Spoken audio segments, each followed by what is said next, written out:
Welcome back. Well, for many people, the hysteria behind COVID-19 can feel just as dangerous as the virus itself. So what is happening psychologically? That's yet another angle to this story. And with that, via Skype, we join Steve Joordens, psychology professor at the University of Toronto, Scarborough. And I should begin here, Steve, with saying we were going to do this interview in person. We were going to do it in studio. And with all of our correspondence yesterday, you had a development where you were in a conference in New Orleans, someone presumably testing positive. And so we were playing things safe here and doing this via Skype. So first, thank you for joining us and taking these precautions with us. Let's talk a little bit about what's going on. It's all the conversation right now. You get people who are mass hysteria, who are running and getting the toilet paper at all the stores. You saw the viral video in Australia, and even here at home, the empty shelves. And then you're getting some people who are saying, no, play it cool, play it cool. What is behind all of this, and is there any sort of happy medium? Well, I mean, it is very tricky when we feel so helpless, and it really is getting to that situation where there's, all this stuff happening, and it feels like, what are we supposed to do? And nobody knows, and everybody wants to do something. So one thing we can do is try to prepare, and we keep hearing about, 14-day seclusions and all this, and so I think people are starting to think, okay, I can prepare for that. That can happen. And then when other people start to do it, and then when these things get shared on social media, suddenly it becomes something where we all feel like, oh, should we all be doing this? And yeah, it can really kind of balloon quick. It does create the panic. Social media, for sure, adding a whole other level to it.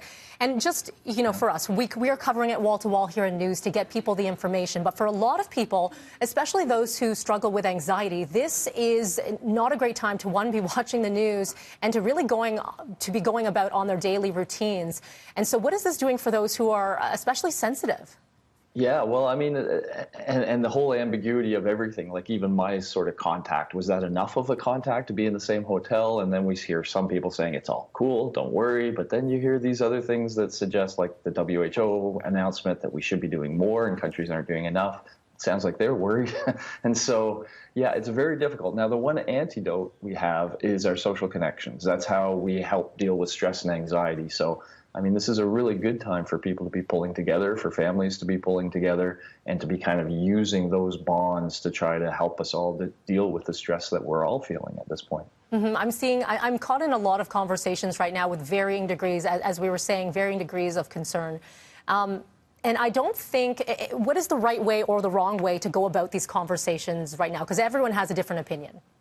Yeah, well, everyone's hearing different information, and everybody has, as you suggested, a different sensitivity level. And I think, the real problem with this is none of us knows the right way to be doing anything. It's the uncertainty. It's, if it's the normal flu, it's just going to go away. This will probably just go away, but none of us know when. And none of us know how bad it will get, how many people will be infected before that time. And we all have older loved ones that we're concerned about as well at this time. And so, it's not an easy thing to deal with. I would suggest there are relaxation things on YouTube. You could watch a relaxation video, and it could actually help you to kind of pull down that stress level a little bit. That would be the one, solid thing I could say, family and guided relaxation. Have those conversations, unplug slightly. And, it's hard for us in this industry for sure because, I'll be honest with you, I had the COVID-19 coverage throughout the day and then the conversations. My husband gets home and wants to talk about COVID-19, and I said, I don't want to do it, You need to step away from it from a moment. And so that's a great suggestion to give yourself that moment to breathe. Be concerned, but give yourself that moment. Steve, some really great insight here. Appreciate your time. Thank you so much. Thank you. Have a good day. You too.